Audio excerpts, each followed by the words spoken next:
दोस्तों इंग्लिश बोलना सीखने वाले बच्चों को सबसे ज्यादा कंफ्यूज करने वाला अगर कोई टॉपिक है तो वो ये है जो इस वक्त आप मेरे बोर्ड पे देख रहे हैं। देखिए यहां सभी वाक्यों में से लिखा हुआ है। घर से, भाई से, चाकू से, 2 घंटे से, कल से, बस से, दर्द से, दीवार से, वगैरह वगैरह तेजी से भी लिखा है।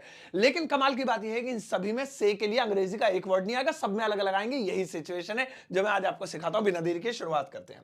सबसे पहले बात करते हैं देखिए घर से की। अब इस सेंटेंस में हो क्या रहा है? इस सेंटेंस में हो रहा है कुछ अलग। जैसा आप बोल के देखिए किसी भी वाक्य में घर से, मैं घर से आया, वो घर से बंदूक लाया, हम घर से जा रहे हैं, वह घर से निकल रहे हैं। तो कुल मिला के हर एक सेंटेंस जो आप सोच रहे हैं या मैं सोच रहा हूं, बोल रहा हूं, सब में अलग होना प्रतीत हो रहा है, कुछ हट रहा है। मैं घर से जा रहा हूं यानी घर से अलग हो रहा हूं, वो घर से पैसे ला रहा है नहीं घर से पैसे अलग हो रहे हैं, अलग होगी।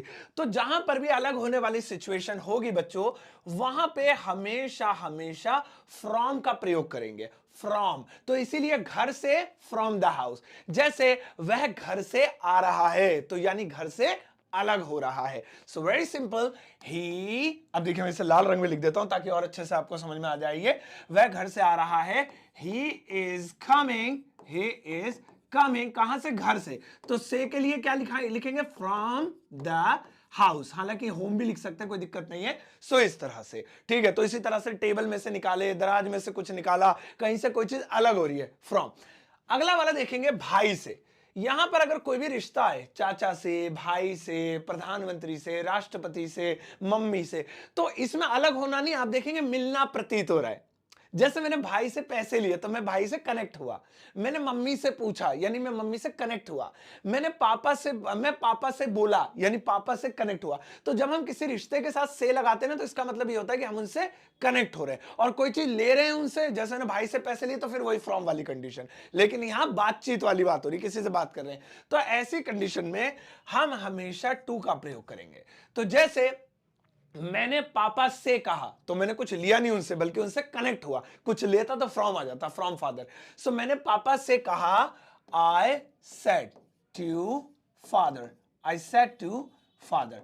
तो यहां पर आप देखेंगे कि ऊपर वाले में अलग होना जाहिर हो रहा था तो फ्रॉम था, नीचे वाले में कनेक्ट होना जाहिर हो रहा है तो क्या है? टू है। आगे बढ़ते हैं। अगला है चाकू से। देखिए यहां पर किसी भी हथियार या औजार की अगर बात हो, चाकू से, हथौड़ी से, तोप से, मिसाइल से, बंदूक से, हथियार और औजार, पेचकस से, हथौड़ी से, पाने से, चाबी से, औजार हो गए। तो वेपन और टूल्स, इनके लिए हम हमेशा ना फ्रॉम लगाएंगे ना टू लगाएंगे दोस्तों, विद लगाएंगे। क्या लगाएंगे इसके लिए? हमेशा विद लगाएंगे, विद। जैसे उसने उसे चाकू से मारा, तो फ्रॉम द नाइफ या टू द नाइफ नहीं, विद द नाइफ। क्यों विद लगाएंगे? कोई पूछा क्यों लगाया, क्या ना, हथियार और औजार, इन दो चीजों के लिए विद लगाते हैं। सो उसने उसे चाकू से मारा, he killed him, he killed him. किससे मारा? With a knife, with a knife. ये देखिए, he killed him with a knife. तो यहां पे से के लिए क्या आ गया आपका? विद आ गया। ऐसे तलवार होती तब भी विद लगाते, विद द स्वॉर्ड, ऐसे। आगे देखते हैं, अगले वाले एक साथ दो लेते हैं। पता है क्यों? क्योंकि दोनों ही टाइम है। देखिए एक में लिखा है 2 घंटे से और एक में लिखा है 2 बजे से, 2 घंटे से 2 बजे से। लेकिन इसमें एक कच्चा टाइम है, एक पक्का टाइम है। मैं आपको बताता हूं। जैसे यहां पे मैं कहूं 2 बजे से, तो बताइए कितने बजे से? तो आप कहेंगे सर लिखा तो है 2 बजे, तो 2 पे सुई आएगी, एक 12 पे आएगी बड़ी वाली, तो 2 बज गए समझो। तो ये टाइम पक्का है, क्योंकि इसे बताने का घड़ी में तरीका है। घड़ी में अगर मैं कहूं 2 कब बजते बताओ बच्चों, तो घड़ी में आप कहेंगे सर ये सुई इधर आएगी, ये सुई इधर आएगी। तो जिस टाइम का आप घड़ी में देख के बता सके कि ये ऐसे है, ऐसे है, ऐसे, तो वो पक्का समय। अच्छा बताओ घड़ी में 2 घंटे कब बजते? कोई सुई नहीं 2 घंटे के लिए, कोई नंबर नहीं 2 घंटे के लिए। हर मिनट पे 2 घंटे को काउंट किया जा सकता है। तो जिसे घड़ी में हम देख सकते हैं, यानी घड़ी में नंबर हैं, बता सकते हैं, तो वो पक्का समय हो गया। और जिसे नहीं देख सकते, बस वही जो है घंटे, मिनट, सेकेंड, महीना, दिन, साल ऐसे करके बता दो, तो वो कच्चा समय हो गया, उसका कोई नाम नहीं है। तो सुनिए, कच्चा समय 2 घंटे, इसके लिए हम हमेशा हमेशा दोस्तों 4 लगाएंगे, 4। और पक्के समय के लिए क्या लगाएंगे? सिंस लगाएंगे। चलिए एक जैसे एग्जांपल लेते हैं। बिल्कुल, वह 2 घंटे से पढ़ रहा है और वह 2 बजे से पढ़ रहा है। दोनों को बनाते हैं। पहले बनाते हैं वह पढ़ रहा है, he has been has been, है ना, ही हैज बीन, ठीक है, रीडिंग, यहां पर भी रीडिंग, ठीक है, ये लीजिए स्टडिंग भी कर सकते थे। ये तो हो गया वह पढ़ रहा है, यहां तक तो सेम है, लेकिन अब टाइम बदल गया, दोनों में से आ रहा है, लेकिन कच्चा समय ऊपर वाला है 2 घंटे, पता नहीं कब बसते हैं, तो हर मिनट में होते, तो 4 लगाएंगे, 4 2 आवर्स, 2 आवर्स। और नीचे वाला देखिए, नीचे वाला 2 बजे, अब 2 बजे, 2:30 बजे, 2:45, 3, 3:30, ये सब तो घड़ी में बसते, तो ये पक्का समय, इसमें से के लिए सिंस लगाएंगे, तो यहां पे हम बोलेंगे सिंस 2 o'clock, 2 o'clock, ये लीजिए।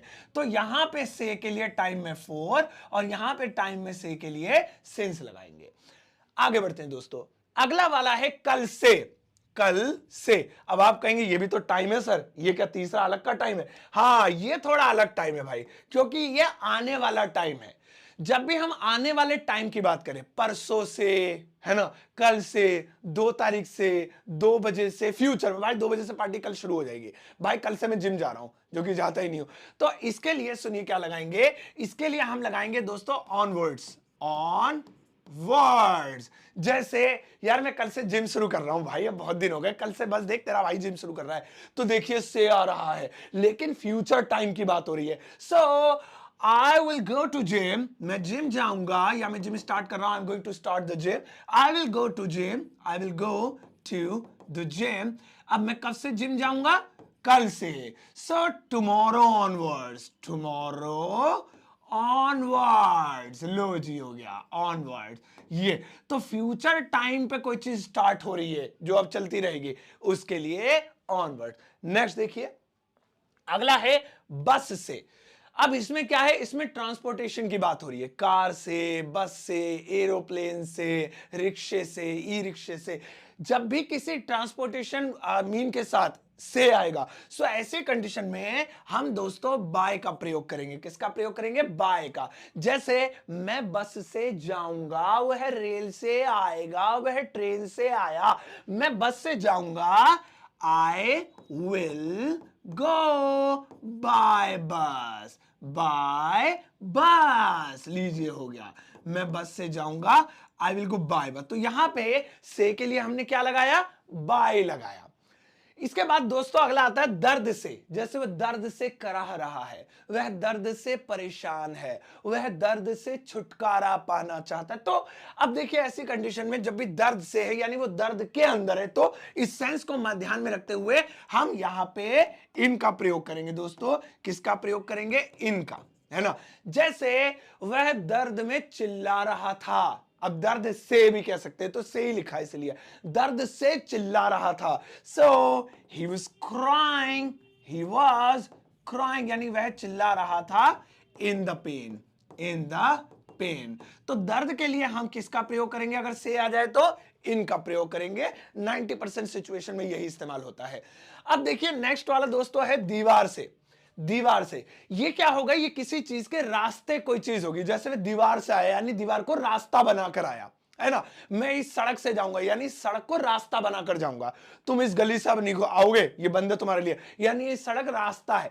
तो जब भी किसी भी चीज को, जब चाहे वो सड़क हो ना हो, गली हो ना हो, कोई भी दीवार ही हो गई, दीवार को गली, गली सड़क थोड़ी है, कोई भी चीज है, जब हम उसे रास्ता बना लेते हैं, तो उसके लिए अगर से आए तो क्या लगाते हैं? सुनिए, उसके लिए हम लगाएंगे THROUGH, थ्रू, थ्रू लगाएंगे, थ्रू, ठीक है ना। जैसे वह दीवार से आया, भाई साहब दीवार से घुसा था अंदर, तुम्हें पता है वो दीवार चढ़ के आ गया था, तो कोई या मतलब क्या है, उसको रास्ता बनाकर आ गया, या मैं टेबल के चढ़ के आ गया तो टेबल को रास्ता बना लिया। सो वह दीवार से आया, सो ही केम, यानी वह आया थ्रू द वॉल, दीवार से। ये देखिए, तो यहां पे हमने किसी चीज को अगर रास्ता बनाकर आ रहे हैं, तो उसके लिए हम क्या लगाएंगे? से के लिए थ्रू लगाएंगे। आगे बढ़ते हैं दोस्तों, नेक्स्ट है तेजी से। तेजी से, अब इसमें एक चीज गौर करने वाली बात है, ये लास्ट में चीज है एडजेक्टिव। जैसे तेज, धीमा, ठंडा, गर्म, ऊंचा, नीचा, है ना, ये सब है, ये एडजेक्टिव है, विशेषण है। अगर इनके साथ से आए तब कमाल की बात देखिए, इनमें क्या लगाना है? इनमें आपको एक कमाल की चीज लगानी है, LY लगाना है, बस LY। जैसे तेजी से, तेज को फास्ट बोलते हैं, फास्टली। धीरे से, धीरे को स्लो बोलते हैं, LY जोड़ दो, स्लोली, है ना। तो इसी तरीके से जोर से, धीरे से, जोर से, मिठास से, स्वीटली, है ना, गुस्से से, एंग्रीली। तो जब भी हम एडजेक्टिव में जो से लगाएंगे तो वहां एलवाई जोड़ देंगे। वह तेजी से आया, सो ही, वह तेजी से आ रहा था, he was coming fastly, fastly LY जोड़ दिया, ठीक है ना, ही वॉज कमिंग फास्टली, तो यहां पे मैंने एलवाई जोड़ दिया। ऐसे आप अलग अलग चीजों में अलग अलग चीजें जोड़ सकते हैं। अब जल्दी से एक छोटा सा कंक्लूजन निकाल लेते हैं, बड़े ध्यान से देखिएगा सभी जो लोग, और फाइनल कंक्लूजन पे पहुंच के इसको जल्दी से समझ लेते हैं। सुनिए, ध्यान से सुनिएगा दोस्तों, अगर किसी भी वाक्य में से आ रहा है तो जरूरी नहीं है वहां से के लिए एक ही वर्ड लगेगा। अंग्रेजी में अलग अलग सिचुएशन पे अलग अलग चीजें लगती हैं। सुनो, अगर घर के साथ से आ रहा है यानी अलग होना प्रतीत हो रहा है तो फ्रॉम लगाएंगे। अगर किसी रिश्ते के साथ जैसे भाई से, पापा से मिलना प्रतीत हो रहा है तो टू लगाएंगे। अगर हथियार या औजार की बात हो रही है जैसे चाकू से तो विद लगाएंगे। अगर कच्चे समय की बात हो रही है जिसका कोई पॉइंट नहीं है तो फोर लगाएंगे। और पक्के समय की बात हो रही है जिसका स्टार्टिंग पॉइंट है तो सिंस लगाएंगे। अगर आने वाले समय की बात हो रही है जैसे कल से, परसों से, तो ऑनवर्ड्स लगाएंगे, टुमारो ऑनवर्ड्स। अगर ट्रैवल की बात हो रही है बस से, रॉकेट से, रिक्शे से, तो बाय लगाएंगे, by the bus, by the train. अगर दर्द की बात हो रही है, दर्द से करा रहा था, दर्द से परेशान है, तो इन लगाएंगे, इन द पेन। अगर किसी चीज को रास्ता बनाकर कोई आया है, गया है, या रास्ता बना रहा है जैसे दीवार से, छत से, है ना, कुर्सी के ऊपर से, तो वहां पे थ्रू लगाएंगे, थ्रू द वॉल। और अगर किसी एडजेक्टिव में से लगाना है, तेजी से, धीरे से, ऊंचे से, नीचे से, पास से, दूर से, तो उसमें एलवाई लगाएंगे। जैसे तेजी से, फास्ट में एलवाई फास्टली, स्लो में एलवाई स्लोली। तो इस तरह से के लिए सारी अलग अलग सिचुएशंस आप देख सकते हैं।